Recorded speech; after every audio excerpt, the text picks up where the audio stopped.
mayambu ahanba maktada Manipuri wari yumjauna mayambu amuk kahana punemjari ngasi so aikoina tabada yamna tusunglaba wari ama full horror story ama aikoina puduna laksari wari asali thokjarapa matamda soi khilan khiba yaurabasu mayamna puksel chauna ngakpiu aduga wari asi kanagumba hingliba natraga laikhidraba amataga mari lainana ijaba wari na sadi bhabna saduna ijaba wari ama khangni aduga channel asi mapung phanba matamda saruk yabi boina adom like amadi subscribe share tobiramu haiduna jari phare mayam adudi wari asi hauna pa tokjarak lagi wari asi gi maming angawba Chandra ningtham thagi ingkhraba matamni nawbado football sanaba halaklaba matung masado khara makhaisu humang tarubani na kaya thoina ingbadi oidi laikai gi ground gi mahak se lakpani laikai gi lampak gi mamana ba mata su yawda mathanta adum laktuna masa mathanta kai keno khara swajai as tournament su sakadaba kuidri practice tawgadaba matam masisu pangyam yamna phanglaktre sidaidi practice tawribani haidana tawbadasu matam ase khara thengna sangadori karamno ningtham thagi matam na goisile ingdi ingkranida asum lakle nauba su masinda kai keno murum swali sei khara su swali ngasai makai masadu ingba kaya thoina mata khalu dabado asum laklabaduda umanga du su hanjinba horakle masadu su inglakle is humanga se hanjin khibada isa se on thona ingkreda yumda kitang thuna salaga isa iru se samthoki aduga mai tiklaga isa se sagar handaba yade nauba sodumna haiduna adum lakle makhoi gi manaki waiting set ama lairiba madugi manak aduda satlauna lai makhoi gi laikai aduda angawba Chandra haidana waiting set aduda adum phamduna laiba angawba amakak lai masinda sumurum adum swali ayamba matamda madu hek lakpaduda ningtham thagi matamna goisile lesil su khara thajilai numidang wairam gi matamna goirakpaga mi singadu su khara yumdagi mapan amata thoknaba matam natti nauba so sum lakpaduda Chandra do murum sonduna sap tingba makai waiting set adugi mamang aduda masado sap tingduna lepaga lairami madu khang urakpaduda nauba masado khamprei khangi ima sidi Chandra natra Chandra ni asumna hairaga nauba su masado aki tujungba phaukiba maramna masado khamprei khangi kanana dikiroi masado Chandra gi mahaki masagi masamado masamana ipha phaba makai masinda su kai kino murum sonduna tumak leptuna lai tawriba matawaduda nauba su masado khamprei khangduna masado aki khangnang khibani nauba su saptingduna lepi wa amata haidi Chandra su masado khara thuna senthorakle aduga naubada asumna hairaga naubada wa amata dingangda adum tumina swali Chandra gi matawaduda naubadi masado khangki ki khibaduda masasi pak launa hantawai ba yaramdi naubana Chandra ai di kai gumba mata yaurakti Chandra adum lehoro Chandra su wa amata dingangda masilda sumna swali asi hairaga Chandra na khubak tingtholakle naubana Chandra ai ngasi gi oina di paisa mata yauraktri ai adum yumda sanglagi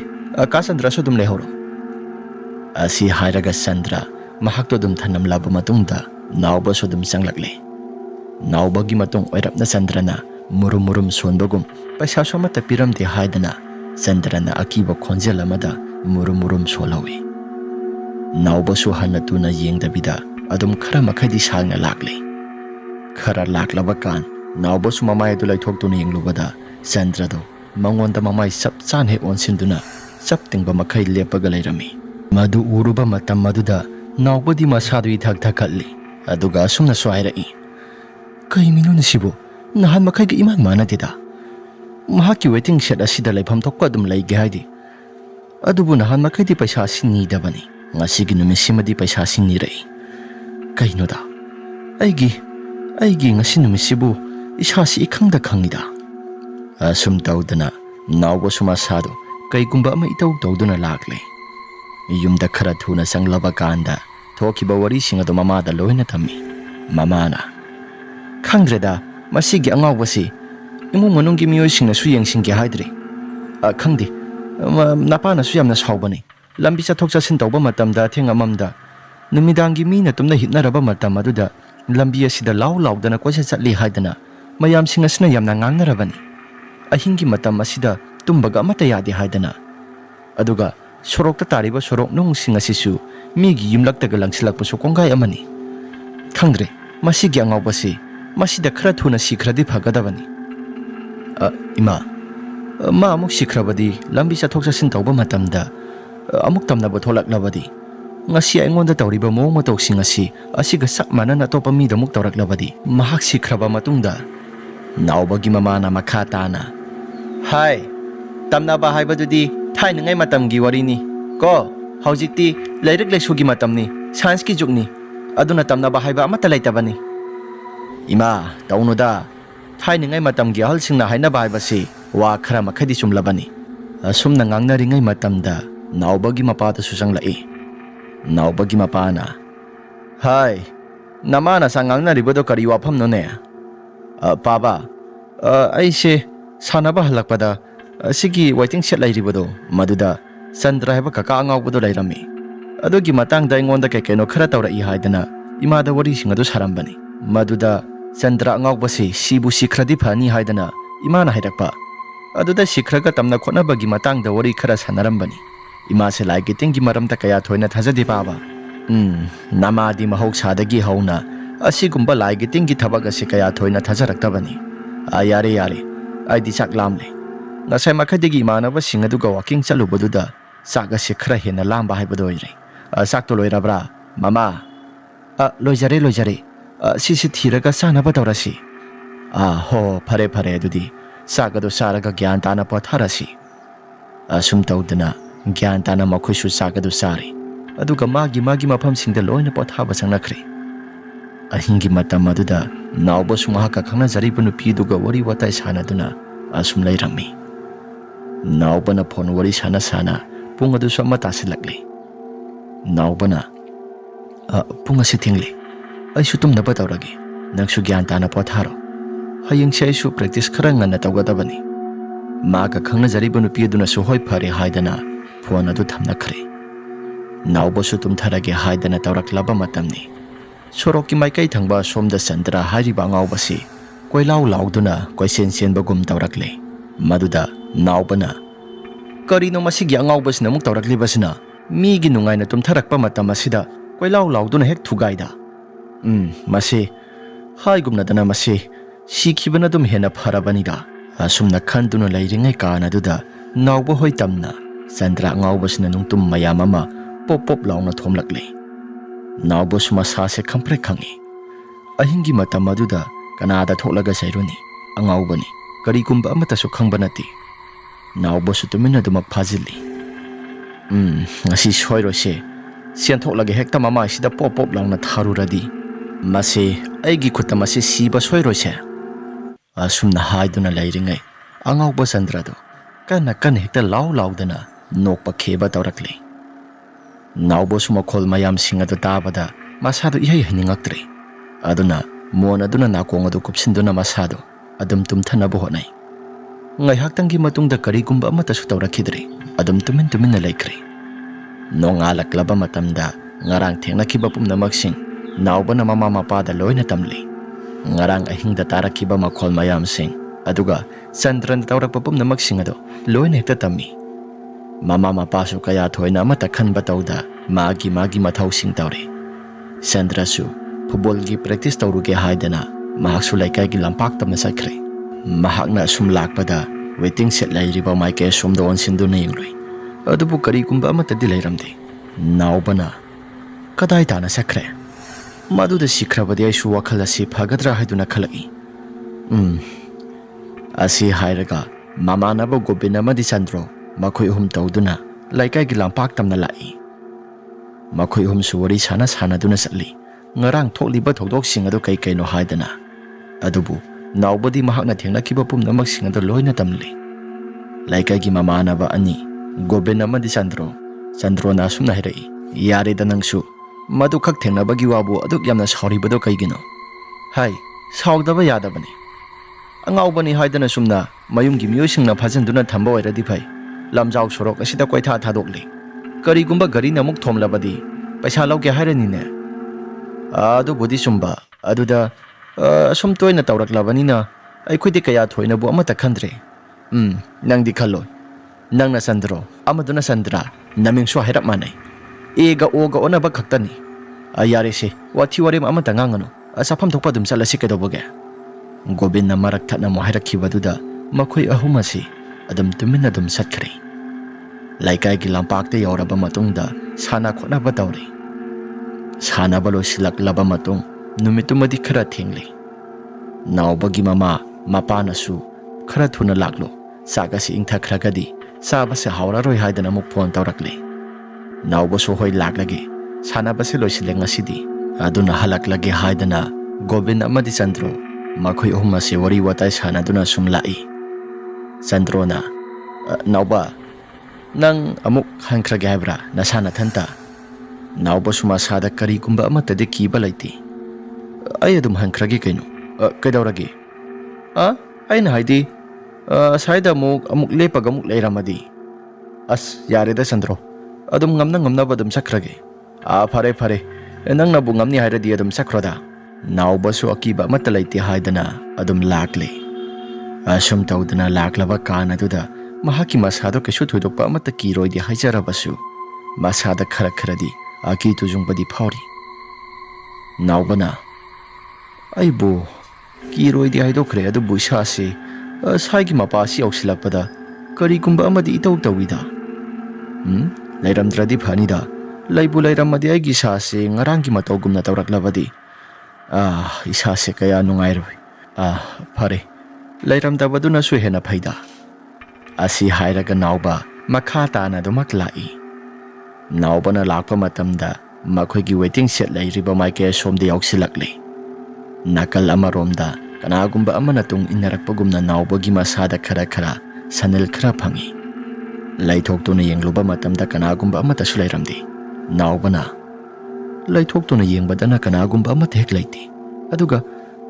tung wairap thangba saruk asida hoji waida tawkiba singaduna kari nauba suma sada jaja yamna khalai adubu khara thuna mayumda sangage haidana karigumba amata khanba tawda masada adum laithoktuna lakle asumna laklaba kana duda mahaki tung wairapna kanagumba amana asum tawdana Sandra na ngarangi numitta mahakta tawkiba pumnamak singado maduga sap mana namuk tawrakle naubasu karino haidana masada haipet khangduna phatlauna laithokduna yengloi adubu kanagumba amata di lairamde naubasu adum hek tawrakpaduda masada swai lauba ama phawkhre nauba ish kainoda kanagumba amata su lairamde aduga hojing ngihaktangi mamangda takhiba singaduna kari asumna khantuna lairingai matam maduda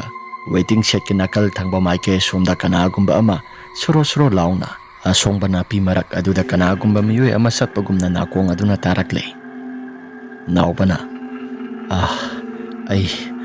mafam jaga sidagi khara thuna chalhaurage natragadi aigi sasi sifam nafam khangdana mafam asida siba haibado madu oigadawre naubasu khara thuna muk challi adubu mahaki tung thangba sarukta kanagumba ama inarakpagi sanel phangbadudi lepa laitana dumak lai naubana karino ngasigi numit asida ngonda tawriba mayam sing asibo haidana handamukti mamaido phatlai thoktuna yenglubada Sandra haiba angawbado masamana ipa pharaga musin muba makai naubogi matung thangba saruk aduda wang sauraga saptingba makai lepaga lairami nauba sumadu ubada masado khampre khangi aduga ka Sandra kedaurage Sandra suwa amata ngangdi nokphet tawi aduga Sandrana hihi nangi tung thangba sarukta ai lei haisi nang asaidagi udabro se ai chak yam lami lupa tara khakta piramu naubana ka Sandra ai paisa amta yaudre ai adum chalage asi hairaga nauba suma sado phatlai thoktuna lai Sandra sunokhi tawduna hi hairaga dum lehawi nauba do khara thuna laklaba matam maduda laithoktu ning luba matam da kana gumba mata sulairamde nauba do masada swai lauba ma phawri panthaba mata tawda ꯌꯨꯝ ꯑꯗꯨꯗ ꯈꯔ ꯊꯨꯅ ꯆꯪꯂꯛꯂꯦ ꯑꯗꯨꯒ ꯊꯣꯛꯈꯤꯕ ꯊꯧꯗꯣꯛꯁꯤꯡ ꯑꯗꯨ ꯃꯃꯥ ꯃꯄꯥ ꯑꯅꯤꯃꯛꯇ ꯂꯣꯏꯅ ꯇꯝꯂꯦ ꯑꯁꯨꯝ ꯇꯧꯗꯅ ꯑꯍꯤꯡꯒꯤ ꯃꯇꯝꯅꯤ ꯅꯥꯎꯕꯁꯨ ꯃꯁꯥꯗꯨ ꯏꯁꯤ ꯁꯤꯕ ꯃꯈꯩ ꯑꯗꯨꯃꯛ ꯇꯨꯝꯊꯔꯤ ꯅꯣꯡꯁꯨ ꯈꯔ ꯈꯔ ꯈꯥꯛꯄ ꯂꯥꯎꯕ ꯍꯧꯔꯛꯂꯦ ꯆꯤꯡꯈꯣꯡ ꯆꯤꯡꯌꯥ ꯊꯪꯕ ꯁꯔꯨꯛ ꯑꯁꯤ ꯃꯗꯨꯗ ꯃꯩ ꯑꯁꯤꯁꯨ ꯄꯨꯠ ꯂꯥꯎꯅ ꯍꯦꯛꯇ ꯃꯨꯠꯈꯤ ꯅꯣꯡ ꯑꯁꯤ ꯈꯥꯛꯄ ꯂꯥꯎꯕ ꯈꯔ ꯈꯔ ꯃꯪꯕ ꯇꯧꯔꯛꯄꯗꯨꯗ ꯅꯥꯎꯕꯁꯨ ꯃꯁꯥꯗꯨ ꯀꯔꯤꯅꯣ ꯍꯥꯏꯗꯅ ꯃꯤꯀꯞ ꯑꯁꯤ ꯊꯣꯛꯂꯛꯂꯤ ꯃꯍꯥꯛꯅ ꯃꯤꯀꯞ ꯊꯣꯛꯄ ꯀꯥꯟ ꯑꯗꯨꯗ ꯄꯨꯝꯃꯝ ꯍꯦꯛꯇ ꯃꯝꯃꯤ ꯑꯣ ꯃꯩꯁꯤꯁꯨ ꯑꯃꯨꯛ ꯃꯨꯠꯈ꯭ꯔꯦꯗꯅ tumthaba pakna hekta yaroidri aishu mit ase kabak uisilaga tumthaba yabara yengi nauba suma sado mamit ado kabak uisilli asum tawduna leiringai kana duda mahaki manak tamna kanagumba ama sro launa sanglai naubana khanbana mahaki mamani haiduna khalli naubana ima nong se khara surakadaba mali thongmai do khara sukhatpana phagadra nong ase khara kalaklabadi akhak arau su tamba ngamba nate wado karigumba amata khumlaktre naubana kainoda imana tabra babara asumna hairaba su kanagumba amata khumlaktre nauba su mahaki masada singnabana pik thalai naubana kana ori sano asum tawdana yengba matamda masado karigumba amata di phawba tawda thongban thangba maike somda kanagumba ama lepaga leirido nauba su haifet urai naubana ada leiri se kanano si baba na tabra asumna haiduna leiringai nupa amagi saban oina lepaga leirido maduna khara thuna sanglai aduga naubagi phamangda lepi naubadi tasena kankhal manungda laibanina masado khara makai supai naubagi phamangda lepliba mitam maduna adumna tawrakpaduda naubasu khangle masi chandrani haiba naubasu masado khanglaw lawi adum hek lawba kana duda mai adusu phatlai ngasai makhal leiramba misak adusu swai lawna hekta mangki nauba madu uruba matamda masado khampre khangduna masado laiman kang baurakle ima haiduna yamna kana kaurakle maduda naubagi mama mahaktu su khara thuna sensilakle aduga kaidawrake haidana naubada hanglai naubana ima hauji ngihaktangi mamangda aigi kasida sandraga sap manaba misak ama leirame mahakna aingonda hek tawrakpa matawado sapsana hek tawrai maduda ai sui sasi aki tujungba kaya maro mama phawkhre mamana kari matawno da ibungo kaigumba amata tawsu tawdana asi hairaga mamang thong ado hangdokpra haidana mamana yengi adusu karigumba amata hangdokti maning thong thangba saruk adusu yengi adusu karigumba amata hek tawramdi mamana kaidagi chandrano thongnau sing asisu loina lonsilli aduga nangna uribaduna karino ima haujik aina ukibado tasengna chandranida ai chandranida man ima asumna haiduna leiringai kana duda nong asisu hekta jaram launa su tharakle sorok thangba maike somde ima hairaga yamna kana agumba nupa amana law khongduna koisen siali nong marak aduda nauba suma khola do tabada masidi kasandragi khonjel ni haidana mamada hai ahingi matam dumadi makhusu masasing ado karino haidana duma khanjanai nauba su hojik ni haktangi mamang do kiba mayam sing aduna tumpham khangdre haidana masadu su pakna hekta tumtharamdi ngai haktangi matungda nong adu su lepkhre masadu su khara makhai pothadaba yade haidana potharami nong alaklaba matamda laika gi miyosingna wa launaraktuna sandra do ngarang dia siba hakchang oina phangle sorok mayai thangba sarok asida nong chotpanara natraga karinano madi ngarang ahing adum leitre haidana mayam singa sina wa launarakle sandra leitre haiba pauk tabaduda laika gi miyoi singa sisu ahing khudingi mahakna satra tawba mayam singa do pharani haidana mayam ase khannarai asiba hakchang adu sumayum gi miyoi singna laklaba kanda poloinabagi damakta pukhri mathomangam singa do pangthokle adubu atai kanagumba amata khanadrabasu nauba masadadi kaya thoina hiningba haibado phaude numitumudi bol sanabado khara thuna hanjilakya haidana khalli naubana gobinda itaw ꯑꯩ ꯉꯁꯤꯒꯤ ꯅꯨꯃꯤꯠꯁꯤꯃꯗꯤ ꯈꯔ ꯊꯨꯅ ꯍꯟꯖꯤꯟꯒꯦ꯫ ꯑꯁꯤ ꯑꯅꯥꯅꯒ ꯊꯣꯛꯆꯤꯜꯂꯤ ꯑꯗꯨꯒ ꯈꯪꯗ꯭ꯔꯦ ꯉꯔꯥꯡ ꯑꯍꯤꯡꯁꯨ ꯀꯩꯅꯣ ꯑꯩ ꯌꯥꯝꯅ ꯊꯦꯡꯅꯩ꯫ ꯅꯥꯎꯕꯒꯤ ꯋꯥꯐꯝ ꯑꯗꯨꯗ ꯒꯣꯕꯤꯟ ꯑꯃꯗꯤ ꯆꯟꯗ꯭ꯔꯣ ꯏꯇꯥꯎ ꯉꯥꯏꯈꯣꯗ ꯇꯣꯔꯅꯥꯃꯦꯟ ꯁꯥꯟꯅꯒꯗꯕꯁꯨ ꯍꯌꯦꯡ ꯍꯪꯆꯤꯠ ꯈꯛꯇ ꯉꯥꯏꯔꯤ꯫ ꯅꯪ ꯑꯃꯨꯛ ꯊꯣꯛꯈ꯭ꯔꯕꯗꯤ ꯑꯩꯈꯣꯏꯒꯤ ꯇꯤꯝ ꯑꯁꯤꯗꯤ ꯀꯃꯥꯏꯅ ꯇꯧꯅꯤ? ꯐꯨꯜ ꯄ꯭ꯔꯦꯛꯇꯤꯁꯇ ꯇꯧꯁꯤ ꯍꯥꯏꯗꯅ ꯑꯩꯈꯣꯏ ꯍꯥꯏꯅꯈꯤꯕ ꯅꯠꯇ꯭ꯔꯥ? ꯍꯣꯏ ꯏꯇꯥꯎ ꯑꯗꯨꯕꯨꯗꯤ ꯍꯥꯏꯅꯈꯤ꯫ ꯑꯗꯨꯗ ꯇꯧꯔꯤꯕ ꯊꯧꯗꯣꯛ ꯄꯨꯝꯅꯃꯛꯁꯤꯡ ꯑꯁꯤꯗꯤ ꯋꯦꯇꯤꯡ ꯁꯦꯠ ꯑꯗꯨ ꯑꯩꯗꯤ ꯂꯥꯜꯂꯒ ꯆꯠꯀꯗꯧꯔꯤꯕꯅꯤ꯫ ꯌꯥꯔꯦꯁꯦ ꯅꯪꯒꯤ ꯑꯗꯨꯗ ꯈꯪꯗꯦ ꯉꯥꯏꯍꯥꯛꯇꯪ ꯑꯣꯏꯔꯕꯁꯨ ꯁꯥꯟꯅꯁꯤ ꯑꯗꯨꯒ ꯑꯩꯈꯣꯏ ꯄꯨꯂꯞ ꯄꯨꯟꯅ ꯊꯤꯜꯂꯁꯨ ꯊꯤꯟꯒꯤ꯫ ꯏꯇꯥꯎ ꯅꯈꯣꯏ ꯊꯤꯟꯕ ꯍꯥꯏꯕꯗꯨꯁꯨ ꯊꯦꯡꯂꯕꯅꯤꯅ ꯀꯅꯥꯒꯨꯝꯕ ꯑꯃꯠꯇ ꯊꯤꯜꯂꯨ ꯍꯥꯏꯕ ꯌꯥꯔꯣꯏ꯫ ꯑꯩ ꯏꯊꯟꯇ ꯑꯗꯨꯝ ꯆꯠꯈ꯭ꯔꯒꯦꯕ꯫ ꯌꯥꯔꯣꯏ ꯅꯪ ꯅꯊꯟꯇ ꯆꯠꯄꯁꯨ ꯌꯥꯔꯣꯏ ꯑꯩꯈꯣꯏ ꯑꯗꯨꯝ ꯊꯤꯟꯒꯤ ꯑꯗꯨꯒ ꯁꯥꯟꯅꯕꯁꯤꯁꯨ ꯄꯨꯂꯞ ꯄꯨꯟꯅ ꯁꯥꯟꯅꯃꯤꯟꯅꯁꯤ꯫ ꯑꯁꯨꯝ ꯇꯧꯗꯅ ꯆꯟꯗ꯭ꯔꯣ ꯑꯃꯗꯤ ꯒꯣꯕꯤꯟ ꯃꯕꯥꯅꯤꯅ ꯍꯥꯏꯕ ꯍꯦꯃꯟꯗꯅ ꯁꯥꯟꯅꯕ ꯑꯗꯨꯝ ꯇꯥꯔꯝꯃꯤ꯫ ꯅꯥꯎꯕꯁꯨ ꯃꯁꯥꯗꯨ ꯌꯨꯝꯗ ꯍꯟꯅꯤꯡ ꯃꯈꯣꯏꯅ ꯊꯤꯟꯕꯤꯒꯦ ꯍꯥꯏꯔꯕꯅꯤꯅ ꯊꯤꯟꯗꯕꯗꯤ ꯌꯥꯔꯣꯏ ꯍꯥꯏꯗꯅ ꯁꯥꯟꯅꯃꯤꯟꯅꯔꯤ꯫ ꯃꯇꯝ ꯑꯗꯨ ꯊꯦꯡꯖꯤꯜꯂꯛꯂꯤ꯫ ꯈꯔ ꯊꯦꯡꯖꯤꯜꯂꯛꯂꯕ ꯃꯇꯝ ꯑꯗꯨꯗ ꯃꯌꯨꯝꯗꯒꯤ ꯐꯣꯟ ꯇꯧꯔꯛꯂꯤ ꯅꯥꯎꯕ ꯑꯗꯨ꯫ ꯏꯃꯥ ꯑꯩ ꯍꯜꯂꯛꯑꯒꯦ꯫ ꯁꯤꯒꯤ ꯄ꯭ꯂꯦꯁꯦ ꯑꯃꯇꯪ ꯁꯥꯟꯅꯔꯝꯃꯒ ꯑꯩ ꯍꯜꯂꯛꯑꯒꯦ꯫ ꯑꯁꯨꯝ ꯇꯧꯗꯅ ꯃꯇꯝ ꯑꯗꯨꯁꯨ ꯄꯨꯡ 9 ꯇꯥꯁꯤꯜꯂꯛꯂꯤ꯫ ꯃꯈꯣꯏꯒꯤ ꯂꯝꯄꯥꯛ ꯑꯗꯨ ꯃꯩꯗꯨꯁꯨ ꯌꯥꯝꯅ ꯐꯖꯅ ꯊꯥꯟꯕ ꯃꯔꯝꯅ ꯈꯔ ꯊꯦꯡꯅ ꯍꯜꯂꯕꯁꯨ ꯀꯩꯁꯨ ꯀꯥꯏꯗꯦ ꯍꯥꯏꯗꯅ ꯕꯣꯜ ꯑꯗꯨ ꯈꯔ ꯊꯦꯡꯅꯁꯨ ꯁꯥꯟꯅꯕꯅꯤ꯫ ꯆꯟꯗ꯭ꯔꯣ ꯑꯃꯗꯤ ꯒꯣꯕꯤꯟ ꯃꯌꯨꯝꯗ ꯊꯤꯟꯕꯤꯔꯒꯦ ꯍꯥꯏꯗꯅ ꯅꯥꯎꯕꯗꯨ ꯊꯤꯟꯕ ꯍꯧꯔꯛꯂꯤ꯫ ꯅꯥꯎꯕꯅ ꯏꯇꯥꯎ ꯑꯩꯗꯤ ꯏꯁꯥꯁꯤ ꯀꯩꯒꯤꯅꯣ ꯈꯪꯗꯦ ꯍꯟꯗꯛ ꯃꯔꯛ ꯑꯁꯤ ꯄꯪꯀꯤꯗ ꯀꯤ꯫ ꯀꯥ ꯆꯟꯗ꯭ꯔꯒꯤ ꯊꯋꯥꯏꯗꯨꯁꯨ ꯑꯃꯨꯛ ꯂꯥꯛꯀꯗ꯭ꯔꯥ ꯍꯥꯏꯗꯅ ꯏꯁꯥꯁꯦ ꯄꯪꯀꯤꯗ ꯀꯤ꯫ ꯃꯕꯥꯅꯤꯗꯨꯁꯨ ꯑꯦꯔꯥ ꯏꯇꯥꯎ ꯅꯨꯄꯥ ꯃꯥꯟꯗꯕ ꯀꯩꯗꯧꯕꯒꯤ ꯀꯤꯗꯣꯏꯅꯣ? ꯑꯩꯈꯣꯏꯅ ꯍꯦꯟꯅ ꯀꯤꯗ꯭ꯔꯒ ꯂꯣꯏꯔꯦ꯫ ꯑꯩꯈꯣꯏꯅ ꯀꯤꯗ꯭ꯔꯒꯗꯤ ꯊꯋꯥꯏ ꯃꯤꯁꯤꯡꯅꯁꯨ ꯀꯩꯁꯨ ꯍꯦꯟꯖꯤꯟꯕ ꯉꯝꯕ ꯅꯠꯇꯦ꯫ ꯅꯪꯅ ꯍꯥꯏꯔꯤꯗꯨꯁꯨ ꯑꯗꯨꯝ ꯆꯨꯝꯗꯤ ꯆꯨꯝꯕ ꯑꯗꯨꯗ ꯑꯩꯒꯤ ꯏꯁꯥꯁꯦ ꯀꯩꯒꯤꯅꯣ ꯈꯪꯗꯦ ꯄꯪꯀꯤꯗ ꯀꯤꯕ ꯑꯃꯁꯨ ꯑꯗꯨꯝ ꯐꯥꯎꯏ꯫ ꯉꯥꯏꯈꯣꯁꯤ ꯀꯩꯗꯧꯕꯒꯤ ꯀꯤꯒꯗꯧꯔꯤꯕꯅꯣ? ꯀꯤꯐꯝ ꯊꯣꯛꯇꯦꯗ꯫ ꯑꯁꯨꯝ ꯇꯧꯗꯅ ꯋꯥꯔꯤ ꯋꯥꯇꯥꯏ ꯁꯥꯟꯅ ꯂꯥꯛꯄꯅ ꯋꯦꯇꯤꯡ ꯁꯦꯠ ꯌꯧꯔꯝꯗꯥꯏꯒꯤ ꯃꯗꯨꯒꯤ ꯃꯇꯝ ꯑꯗꯨꯗ ꯃꯈꯣꯏ ꯑꯅꯤꯗꯨ ꯂꯩꯍꯧꯔꯒꯦ ꯍꯥꯏꯗꯅ ꯍꯥꯏꯔꯛꯏ꯫ ꯃꯗꯨꯗ ꯅꯥꯎꯕꯅ ꯑꯩꯗꯤ ꯌꯧꯕ ꯐꯥꯎꯕꯗ ꯊꯤꯟꯖꯤꯟꯍꯟꯅꯤꯡꯕꯅꯤ ꯑꯗꯨꯕꯨ ꯐꯔꯦ ꯅꯈꯣꯏꯁꯨ ꯌꯨꯝꯗ ꯊꯕꯛ ꯃꯌꯥꯝ ꯑꯃ ꯂꯩꯔꯝꯒꯅꯤꯗ ꯍꯟꯖꯔꯣ ꯑꯩꯁꯨ ꯁꯤꯕꯨ ꯌꯧꯔꯗꯤ ꯑꯗꯨꯝ ꯆꯪꯂꯒꯦ꯫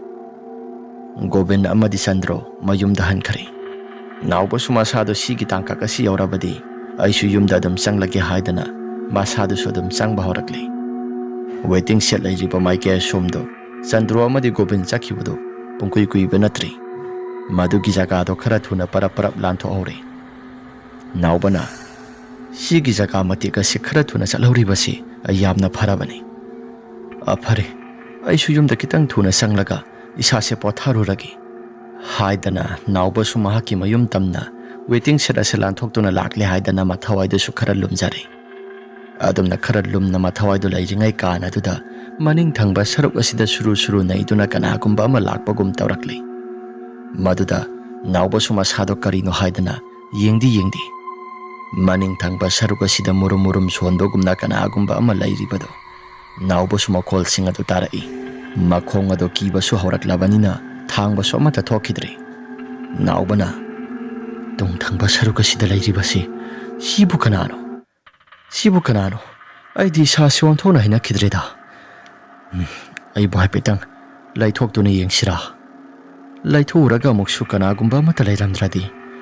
ꯏꯁꯥꯁꯤ ꯍꯦꯟꯅ ꯀꯤꯔꯣꯏꯗ꯭ꯔꯥ? ꯑꯩ ꯂꯩꯊꯣꯛꯇꯕꯤꯗ ꯑꯗꯨꯝ ꯆꯪꯁꯤꯜꯂꯛꯀꯦꯗ ꯍꯥꯏꯔꯒ ꯅꯥꯎꯕꯁꯨ ꯃꯁꯥꯗꯣ ꯂꯩꯊꯣꯛꯇꯕꯤꯗ ꯑꯗꯨꯝ ꯈꯔ ꯊꯨꯅ ꯆꯪꯁꯤꯜꯂꯛꯂꯤ꯫ ꯑꯗꯨꯕꯨ ꯃꯍꯥꯛꯀꯤ ꯇꯨꯡ ꯊꯪꯕ ꯁꯔꯨꯛ ꯑꯗꯨꯗ ꯑꯁꯨꯝ ꯇꯝꯊꯤꯕ ꯑꯁꯨꯝ ꯍꯦꯜꯂꯛꯂꯤ꯫ ꯇꯥꯔꯛꯂꯤꯕ ꯃꯈꯣꯜ ꯃꯌꯥꯝꯁꯤꯡ ꯑꯗꯨꯁꯨ ꯅꯥꯎꯕ ꯃꯁꯥꯗꯣ ꯂꯩꯇꯥꯐꯝꯒ ꯑꯃꯠꯇ ꯈꯪꯗ꯭ꯔꯕꯅꯤ꯫ ꯃꯅꯤꯡ ꯊꯪꯕ ꯁꯔꯨꯛ ꯑꯗꯨꯗ ꯀꯅꯥꯒꯨꯝꯕ ꯑꯃꯅꯁꯨ ꯃꯃꯥꯡ ꯊꯛꯀꯤ ꯃꯇꯝꯗ ꯆꯟꯗ꯭ꯔꯅ ꯇꯧꯈꯤꯕ ꯃꯑꯣꯡ ꯃꯇꯧ ꯑꯗꯨꯒ ꯆꯞ ꯃꯥꯟꯅꯅ ꯀꯩꯅꯣ ꯌꯥꯝꯅ ꯇꯧꯕꯁꯨ ꯊꯦꯡꯅꯩ꯫ ꯅꯥꯎꯕ ꯃꯁꯥꯗꯣ ꯀꯔꯤꯒꯨꯝꯕ ꯑꯃꯠꯇ ꯍꯥꯏꯕ ꯇꯧꯗ ꯈꯣꯡꯀꯥꯞ ꯑꯗꯨ ꯈꯔ ꯊꯥꯡꯗꯅ ꯑꯗꯨꯃꯛ ꯆꯠꯂꯤ꯫ ꯅꯥꯎꯕꯅ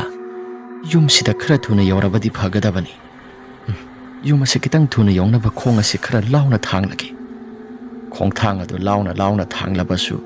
ꯆꯠꯂꯤꯕꯗꯨꯗꯤ ꯃꯁꯤ ꯏꯂꯦꯡꯗꯕꯒꯨꯝꯅ ꯑꯗꯨꯝ ꯇꯧꯏ꯫ ꯅꯥꯎꯕꯅ ꯅꯍꯥꯟ ꯃꯈꯩꯗꯤ ꯈꯣꯡ ꯑꯁꯤ ꯊꯥꯡꯂꯕꯁꯨ ꯑꯗꯨꯝ ꯖꯣꯔꯣ ꯂꯥꯎꯅ ꯆꯠꯄꯅꯤ꯫ ꯑꯗꯨꯕꯨ ꯉꯁꯤꯒꯤ ꯅꯨꯃꯤꯠꯁꯤꯃꯗꯤ ꯀꯔꯤꯅꯣ? ꯈꯣꯡꯊꯥꯡ ꯑꯁꯤ ꯀꯔꯤꯒꯨꯝꯕ ꯑꯃꯠꯇ ꯃꯉꯝ ꯄꯥꯡꯗꯕꯒꯨꯝꯅ ꯃꯁꯤꯁꯤ ꯏꯂꯦꯡ ꯂꯦꯡꯗꯦꯗ꯫ ꯑꯗꯨꯝꯅ ꯍꯥꯏꯗꯨꯅ ꯂꯩꯔꯤꯉꯩ ꯃꯍꯥꯛꯀꯤ ꯇꯨꯡ ꯊꯪꯕ ꯁꯔꯨꯛꯇ ꯌꯥꯝꯅ ꯀꯤꯔꯕ ꯈꯣꯟꯖꯦꯜ ꯑꯃꯅ ꯅꯥꯎꯕ ꯅꯥꯎꯕ ꯍꯥꯏꯗꯨꯅ ꯁꯣꯟꯊꯥꯡꯅꯅ ꯀꯧꯔꯛꯂꯤ꯫ ꯅꯥꯎꯕ ꯅꯥꯎꯕ ꯑꯗꯨꯝꯅ ꯀꯧꯔꯛꯄꯗꯨꯗ ꯍꯟꯗꯛꯃꯨꯛꯇꯤ ꯅꯥꯎꯕꯁꯨ ꯃꯃꯥꯏꯗꯨ ꯐꯠ ꯂꯩꯊꯣꯛꯇꯨꯅ ꯌꯦꯡꯂꯨꯕ ꯃꯇꯝꯗ ꯌꯥꯝꯅ ꯋꯥꯡ ꯆꯥꯎꯔꯕ ꯅꯨꯄꯥ ꯑꯃꯒꯤ ꯁꯕꯥꯟꯗ ꯃꯁꯥ ꯃꯅꯥ ꯏꯐꯥ ꯐꯥꯔꯒ ꯂꯦꯞꯄꯒ ꯂꯩꯔꯝꯕꯗꯣ ꯅꯥꯎꯕꯁꯨ ꯎꯊꯣꯛꯎꯔꯦ꯫ ꯃꯗꯨ ꯎꯕꯗ ꯅꯥꯎꯕ ꯃꯁꯥꯗꯨ ꯀꯔꯤꯅꯣ ꯍꯥꯏꯗꯅ ꯃꯨꯟꯅ ꯌꯦꯡꯉꯤ꯫ ꯍꯥꯟꯅ ꯃꯃꯥꯡ ꯊꯛꯇ ꯆꯟꯗ꯭ꯔꯅ ꯇꯧꯈꯤꯕ ꯑꯗꯨꯒꯨꯝꯅ ꯍꯥꯏꯗꯅ ꯃꯆꯤꯟꯗ ꯃꯨꯔꯨꯝ ꯃꯨꯔꯨꯝ ꯁꯣꯜꯂꯒ ꯅꯣꯛꯄꯒꯨꯝ ꯇꯧꯔꯛꯂꯤ꯫ ꯑꯁꯨꯝꯅ ꯇꯧꯔꯛꯄꯗꯨꯗ ꯅꯥꯎꯕꯁꯨ ꯃꯁꯥꯗꯨ ꯈꯪꯀꯤ ꯀꯤꯗꯨꯅ ꯌꯦꯡꯂꯨꯕꯗ ꯃꯐꯝ ꯃꯔꯥꯡ ꯈꯪꯗꯅ ꯃꯃꯥꯡꯗ ꯆꯟꯗ꯭ꯔꯒꯤ ꯃꯤꯇꯝ ꯂꯩꯔꯝꯕꯗꯣ ꯃꯐꯝ ꯃꯔꯥꯡ ꯈꯪꯗꯅ ꯃꯥꯡꯈ꯭ꯔꯦ꯫ ꯑꯁꯨꯝꯅ ꯃꯥꯡꯈꯤꯕꯗꯨꯗ ꯅꯥꯎꯕ ꯃꯍꯥꯛꯀꯤ ꯃꯁꯥꯗꯨ ꯌꯥꯝꯅ ꯀꯤꯕ ꯐꯥꯎꯔꯗꯨꯅ ꯏꯃꯨꯡꯗ ꯈꯔ ꯊꯨꯅ ꯌꯥꯡꯅ ꯆꯦꯟꯁꯤꯜꯂꯛꯂꯤ꯫ ꯅꯥꯎꯕꯁꯨ ꯏꯃꯥ ꯏꯃꯥ ꯍꯥꯏꯔꯒ ꯌꯥꯝꯅ ꯌꯥꯡꯅ ꯆꯦꯟꯁꯤꯜꯂꯛꯂꯤ꯫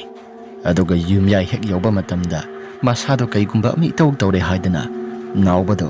ꯃꯁꯥꯗꯣ ꯇꯨꯃꯤꯟꯅ ꯇꯥꯁꯤꯟꯗꯨꯅ ꯐꯝꯈ꯭ꯔꯤ꯫ ꯃꯃꯥꯅ ꯏꯕꯨꯡꯉꯣ ꯁꯦ ꯀꯩꯗꯧꯔꯒꯦ ꯅꯪꯕꯣ ꯁꯦ ꯋꯥꯈꯜ ꯇꯥꯕ꯭ꯔꯣ? ꯃꯄꯥꯁꯨ ꯏꯆꯥꯅꯨꯄꯥ ꯀꯩꯗꯧꯔꯒꯦ ꯅꯪꯕꯣ ꯁꯦ ꯋꯥꯈꯜ ꯇꯥꯕ꯭ꯔꯣ? ꯑꯗꯨꯝꯅ ꯃꯃꯥ ꯃꯄꯥ ꯑꯅꯤꯅ ꯍꯥꯏꯔꯛꯂꯕ ꯀꯥꯟ ꯑꯗꯨꯗ ꯅꯥꯎꯕ ꯋꯥꯈꯜ ꯈꯔ ꯈꯖꯤꯛ ꯂꯥꯛꯏ꯫ ꯅꯥꯎꯕꯅ ꯏꯃꯥ ꯊꯣꯡꯒꯥꯜ ꯋꯥꯏꯁꯤꯗ ꯀꯅꯥꯒꯨꯝꯕ ꯑꯃ ꯆꯟꯗ꯭ꯔꯒꯤ ꯃꯍꯥꯛꯀꯤ ꯑꯁꯤꯕ ꯍꯛꯆꯥꯡ ꯑꯗꯨꯗꯤ ꯉꯁꯤ ꯃꯩ ꯊꯥꯈ꯭ꯔꯦ ꯑꯗꯨꯒ ꯃꯍꯥꯛꯀꯤ ꯊꯋꯥꯏꯃꯤ ꯑꯣꯏꯔꯕ ꯃꯥꯜꯂꯤ꯫ ꯑꯩꯒꯤ ꯇꯨꯡ ꯑꯁꯤꯗ ꯁꯨꯔꯨ ꯁꯨꯔꯨ ꯅꯩꯊꯦꯛꯇꯨꯅ ꯂꯥꯛꯏ ꯑꯗꯨꯒ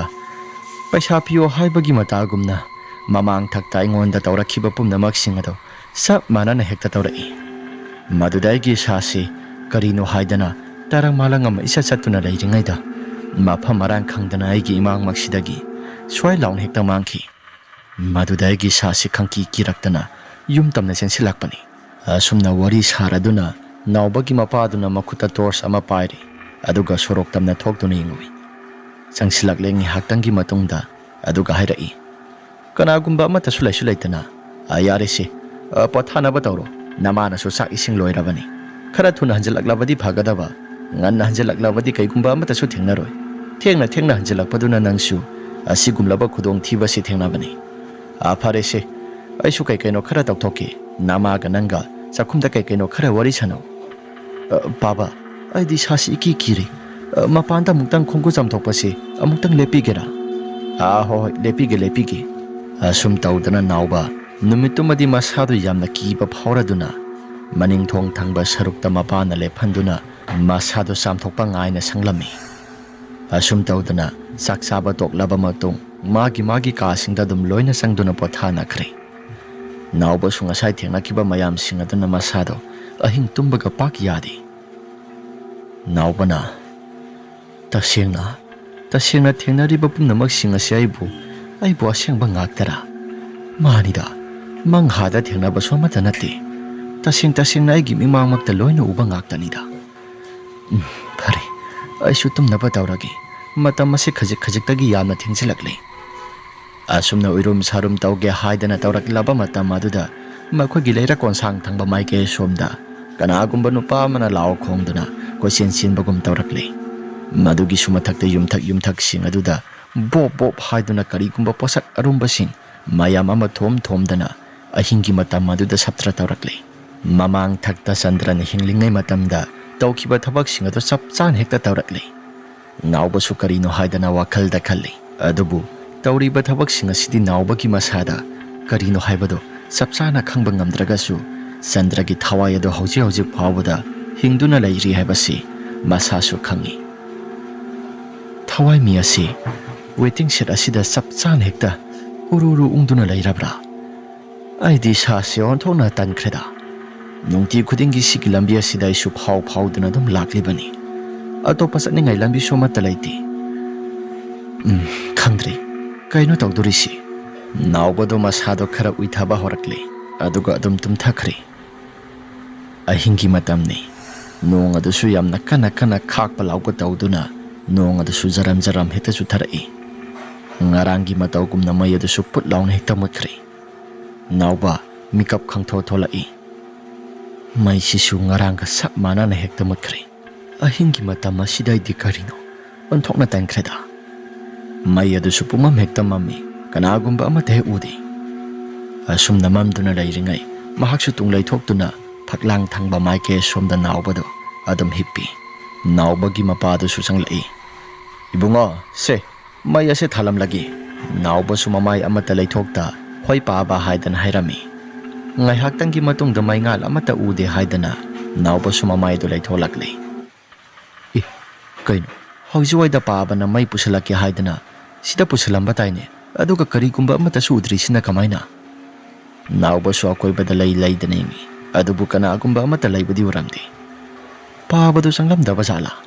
sangdi sangam banida aduga karino aina laithorapa matamdadi kanagumba amata hek lairamdi nawbagi mahaki pamungi nakal da thariba sokrieda maduda kanagumba ama musinmuna phamlibadu urami nawbana ahanba khaluribasi mahaki mapani haidana khalui nawbana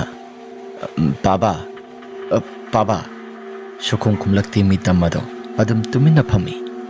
sibu paba na tabra haidana mahaksu mahaki nakal thangba sarukta thariba sokrieda dom da musinmuna phamliba misak ado madu tamna nawbana makhut ado lamduna shokya haidana tawrai mitam madu shokya haidan hek tawba kana duda shokpadi amata phanglamdi mitam madu iphau phawraga nawbagi khut aduna phawraga shoklibani haidana tawribado shokpa paiba amata ngamlamdi nawba su tawriba mong mataw sing aduda masado karino haidana khampre khanglai nawbana khut ado satsing sili aduga hais sidi paige haiba phau phangdena sigi karigumba amata leitabagumdana khut asi ihang hangna adum haiduna kanagumba amata su paige shokya haiba phangdi adumna lairingai mitam ado phuk hawgalakle aduga nawbagi mahaki ka tamna hobi tamna git launa nam tana kwasat sat pahori nawba su tawriba mong mataw sing aduda masado aki to jungba yamna phawrakle nawbana sidi ai choi dana thawaya simang padari ai bo muktang di sasi amutang di kana lauksira asum tawdana kana lauge haidana tawrakpa kana duda mai asisu ikhang khangok dana lakle ngasai makai tawramba pumnamak singa du suloin hekta mangkri mai lakpa duda nawba suma sado aki tu jungba khara phare thokliba tarakliba humang mayam singa du phi amana tap launa napthoi nawbana sibu siramnida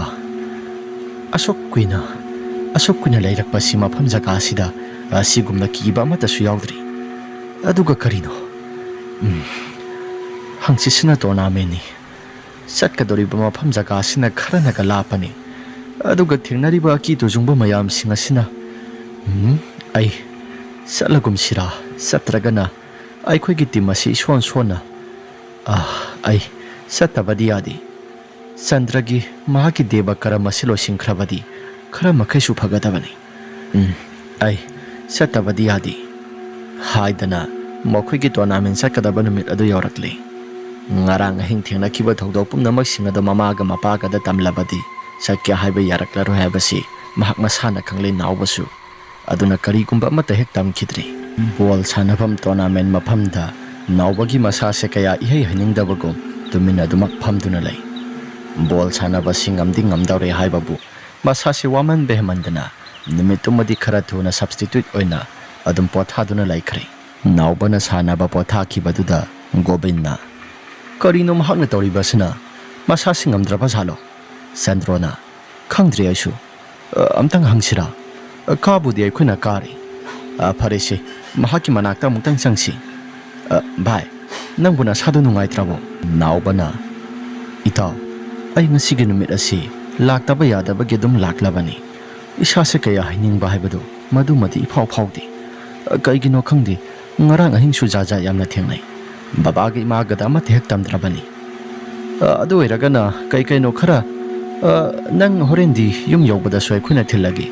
matam sibudi numit asilakli lamnaga khara sangbani ita hoi adumna tawbiro ai ngasigi numisimadi kaigino khangdi isase ikidaki farese horendu nang pulap punai khoi thiminarage pung tare tasilakle makhoi ahumado lakle Atai mamanaba kharasing laikai pundaba mamanaba sanaba lakpasing adudi makhoi su mayum da loin hanakre. Makhoi ahum pulap punduna halaklaba kan aduda naubagi mafam jaga mayum laiba jaga adu yaure. Aduga naubana itao sibu yauradi ai yaranida lehorage. Naubado thanam lay Gobin amadi Chandra mayum da halage haidana kariedo mamai lay tholakle. Itao ibani khaktang muk ngaire handorisi mate khara khajik sidi adum khongna adum salasu yaba ponida. Sandro gi wafam aduda Gobinna wit kaino yaro si gi matek sinine mina khara hainarise ai budi thengnadri adubu amuktang try tawraga yengsai bro. Sandro su laigi tingi maramda kaya thoina thajatabani aduna Sandro na hairai hai gumnadana naubana thengnai hairisi ai somupak thajadri ibani amuktang salaga yengsai bro. Asum tawdana mabani do salasi haidana yanarakle. Gobingi karidu illa galai. Gobinna oh sorok sisu kana gumba mata hek chanadi laikai gi myoi singna khara budi ngangna bani aduda idi nganta tumbani na ahing tawba singa do amata udi tasu tadi mabani ngangna duna lakle. Waiting set lai riba maike som de hek lakpaduda waiting set ki matung thangba sarukta mi phampham lai riba domda kana gumba ama isang na hiptuna laibado. Gobin surakle itao asada lairisi kanano. Chandrona aidi khangdi sidai se kanano phone gi mayado kadaino mayamta kapsilaga yengi mai kapsinduna yengba matamda kanagumba amata di lairamde aduga phone gi mayado muthatpa matamdana kanagumba miyoi ama hippagum tawribado mayek singna mu urakle. Gobin mabani su thakaba horakle. Gari si start horaga khara thuna salasi haidana start ado amu hauge haidana tawi adubu start ado hau haiba mu yakidre. Asumna tawduna lairingai phamduna lairamba misak ado amuk lep khalakle. Chandro sumadu pumnamak singadu ui. Chandro na itao Gobin phamduna laiba misak ado mu haugalakle. Gobin su yengi adubu tawriba pumnamak singasi mabani su kirakle. Lep khalakliba misak ado khara tholaktuna waiting set ki mapan wadu de saptingba makhai lep khare. Makhoi anina soroki mayaida itao sidi ka Sandra natro khara thuna salasi haidana Sandro na gari du illi aduga Gobin na gari do khara singdana gari du indana salami mabani. Tung thangba sarukta su kana gumba miyoi ama lepalaitana dum tanarai.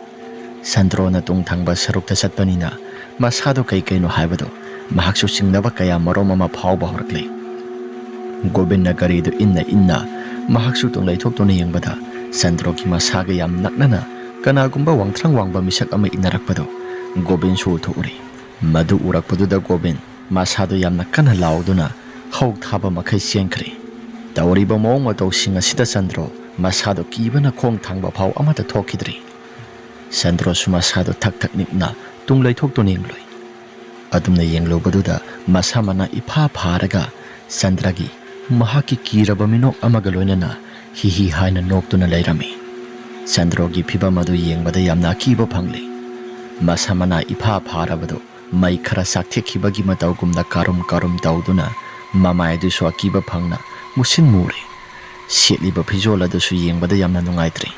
Sandra gi matau du Sandro du su yamna kana lauraga mafam adumaktada gyan mangba makhai lek thakre. Sandro masado gyan mangna chorol yamna loli. Lai ka Sandra lai haidana masilda su yamna soli. Tawriba thabak singasina maram oiduna masanupa singaurani haidana khalakli. Sandro gi mapana sidi matau karamna tawribano sorokta satpa miyoi singna thengnarakpani. As Gobin ne aduga naubane makhoi ahum pulap puna saminakhibani aduga ichanupa tawriba singasi karino. Asum tawdana Sandro gi mamana moi pabung ichanupa sumaina sum tawrabadi yararoi maibara maibira amuktang di kauru soba. Laikai sida maiba kauba haiba sisu khundol thangba sarukta leibanina waiting set ase phawraga sakadoribani. Aduna kana pulap puna saminaba yaba kana amata sulaiti. Ehe adugi wabudi Gobin gi mamaga mapaga do phone tawro aduga pulap puna hek saminaro. Aduna pharadra. Asum tawdana Gobingi mamaga mapagado phone tawri aduga pulap punna maiba Sandrogi mapado maiba kauba sakre asumna halaklaba matungda tawriba thabaksing asi karino haidana maibaduna kupthanengi Sigi ha Sandragi thawai adu sangledana sidi masigi angang asi hinlingai matamdasu angawa phaigi matawgum adum tawduna khulaikai sida mahakna otpa mayam singadasu phasanadi otpani ahingi matam maduda hekta pop thaba makai dinthak asida tumpham chafam khangdaba makai laikagi miyoi sing asi wana hekta lengkibani kadai makhuto mutang pirose Sandrosu Sandraki thawai sanglabanina maiba ubaduda satra tawba horai aduga nauba amadi mama mapada suloina pawa singada pikhraba matungda nauba amadi mama mapa pulap puna lapminai naubana itaw sidi kumataw karamna ngasai thokiba wari singado gobena loina tamli gobin su kibadagi ngak sian thore adubu lambi chathok sasen tawba miyoi singna tawramliba phibam singasi uba matamda akitu jungba phawduna Sandro si mayumda pusilakpani haidana paw tami Sandro na taramba phibam adusu mami mana korok opama khai mayado kunggon bungbung launa kaduna Sandra haiduna yamna solami hai wari pumnamak singado khanglaba naubana aingonda thengnakiba pumnamak singado mayoknana hakthingnana imanaba Sandro sidamuk thengnarabra maibaduna angangsa kaino polam khara langdaba yaroi thawai mi asi kaukthok amanga seng khara khaidokdaba yaroi maming manaba sida sangkhrabra khangdi laika gi miyoi singna su kaino sathok chasin tawba matamda dum thengnai haidana adubu tawnai adubu asigumna di amata tawdi tawkhidri haidana khudak aduda lai khoramnaba polam singado langle polam singado langbalo silaba matungda maibaduna khubak ahumla khuraba matungda asumna hairai Hey Sandra nanga mingmane haidana angang Sandro sida nangi thawai adu sangbayadi nangna saningba kaino madu hairo madu ai khoi ngamnaba pigi ahanbada Sandra gi thawai sanglaba Sandro na mi makok sage haidana yamna kan hekta hairai maduda maibaduna hai mi makok sage haibadu di yaroi yen gumba ama sage haibadu di yai mi makok nataba atai hairo asumna sage haidana adum tattana hai maibaduna taireng pumbai manadu sing sotlaba kan phat laun hekta kansilli aduda kona thangda sapot atai atopa sage haidana hairakle makhuiswa sapot adu lairaga pisilli aduda makhuiswa sapot adu lairaga hek pisingkiba kan aduda karigumba amata su tawkhidri maibaduna masi karigumba amata tawkhidraga su masasi phatri Sandrogi mapana Oza maiba namutang di phanaba tawbiramu phanaba budi tawge haibabu nasa nupa asi khara aruba phibam amada laikadawri hojiki matam asidadi pungthengba sunatri phare phanaba tawba haibaduni aigi angamba sakti sizinaduna maibaduna phanaba yamna kan hekta layengba horakli adumna layengba horakpaduda ngasai makai karigumba amata tawdana layuraba Sandrogi thawai manung Sandrogi haksangda sangliba Sandrado phat laun hekta musin muna paithoki kadom tamna paithokrabano haiba khangdre adumna hek paithokiba kana duda Sandro su gyan tapna laktuna ngasai thokiba wari singado loina tamli maibaduna ibongo sisu khara masa se pharabanina aisu yumda satnaba tawrage aiga saminagadaba kana no nauba amadi mama mapasu saminarasi haidana makhusu Sandro do pharabanina thokpa horakle naubagi mapana Oza handak marak tawriba mong mataw singa sibu karamba matamda phagadabano phabudi swarat asi loiraga mathaw mangam phajana pangthokhrabadi kaisu thuidokpa amata tawroida adubu swarat asi loiraba kanda karigumba amata khwiramdragadi khara makhaidi mana manin se naikigani mahaki tumpham chafam asi sidai yamba ngak toirakpanina waiting shed asida mahaki thawai mi asi adum tattana lei masinani khullaika gi miyosing adum tattana thenaribasi naubana ipu ai dion thona ki khreda era nauba nupa masana tagumdana kaisu thoidokpa amata tawroise se ai yauri basidi Kaisu tauroida. Ipudi maibanina khara phai. Aikhoi na haw ibanina sigumbai maram se kaya thoina mata thajadi. Aduna aikhoi si sa se pangki daki. Sigumbagi maram da hena lupsimba su phatti. Adubu laite ai basu yaroi. Lambi su yaurakle. Chalo chalo. Ai so dum chakragi. Haidana maibadasu masinda kai kaino khara solaga nan thai. Adumna nan tharabadudha naubana. Ma tu oza ipusi maiba ipusi mamaida ganan thai. Kai ga uraba sano. Asum taudana maibadasu dumak chakre. Naubagi mamana. Hey, kaisu uramu adum chalo. Asum taudana khara tung oirapna laklaba kana duda maning thangba maike sumda kana gumbanu pa mana soro sienduna satpagum khongthang khara thangla ga lakpagumna makhol khara tarakle. Makhol ado taba matamda makhoi hum sap hekta lepi. Maduda naubagi mapana. Tung thangba sarukta lakliba sidi kanano. Mama, amuktang yengsira. Naubagi mamana. Kainoda, yenglagum siyari. Khara thuna sasi. Makhoi hum ado khongthang ado khara launa thangduna lakle. Konthong ado da sangsilakle. Aduga Mangol yauраklaba kanda kanano. Makhoi gi tungde inarakliba se hairaga yenglubada. Chandrogi phibamda chap chana nupa ama wang sauna. Konthong adugi wangmada saptingba makhai leplibado. Makhoi hom su urakle. Madu ubada nauba masada kaigumba ama khalakle. Ima, lao, khara thuna sangsi. Ai si sa se kaino mithok tawrakle. Nauba su khara thuna sangkre. Mama ka mapa ka na su khara thuna sanglakle. Asum taudana numitumudi hokre. Chandragi hayeng swaratni haibagi numikki numidangi ahingi matam maduda waiting set laijiba maike somsi kanagumba miyoi amana waiting set ase ahingi matam maduda sidokpagi makhol yamna hauna laikagi miyoi singa se tarai.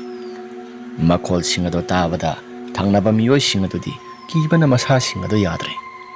Chandragi mahaki kiraba khonjel mayam sing ahingi matam maduda lao khongtana waiting set aduda saptra tauri. Mayam singa si sulaiba amata ngamdaba maramna ahingi matamdu madi tumthabaga amata hek yaramde. Sorok thangba maike somsi so hantok kanjinga Chandrana laudana siembagi khonjal mayam singa si tattana adumak tarai. Laika gi miyam singa si so hayeng sora khakta ngairi.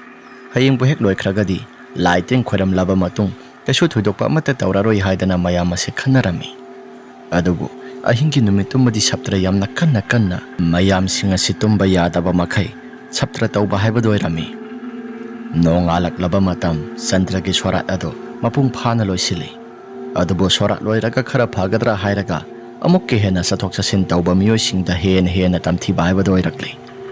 Lambi sapa miyoi singda gari tonglakpa aduga tungko inaba mamangda thoktuna saptra mayam ama tauba aduga Chandragi saktam adu sak manana leptuna masinda kaino murum solaga swai launa hekta mangkiba rasigum laba kira basaktam kaya mama saptra tauba horakle. Naubadi tournament ado angan bada tarakpa maramna ngan halakle. Sandro madi Govind makhoi homsu. Adubu sorat loire haidana laika gi miyoi singa sina laitin khoram gadra haiduna khalubado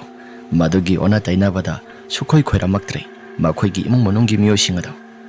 Laika gi miyoi singa laigi tingi khara khoramu natragadi aikhoi thabak chathok chasin tauba matamda yamna nungaitre haidana Chandragi imung monung da hairami.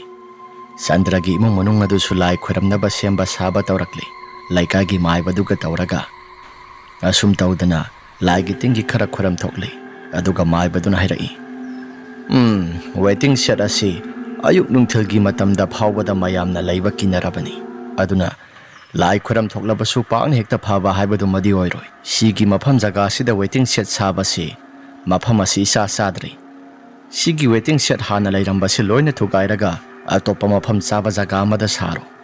Masigi mafam jaga si laisang masama saraga magi kuba moina thambiro. Natragadi tamnabasi ifat phaloidri.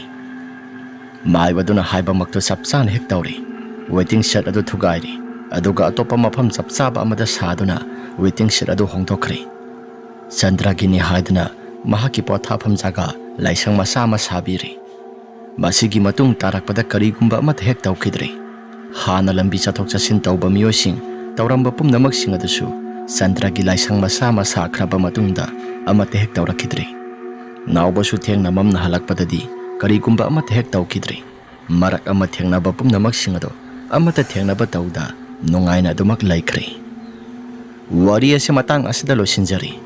Wari ase nungaibirabadi like amadi subscribe share tawbiramo haiduna haijari. Phare mayam adudi ngasigidi matang asida losinjaragi. Mathangi warida mo hana thengnarasi.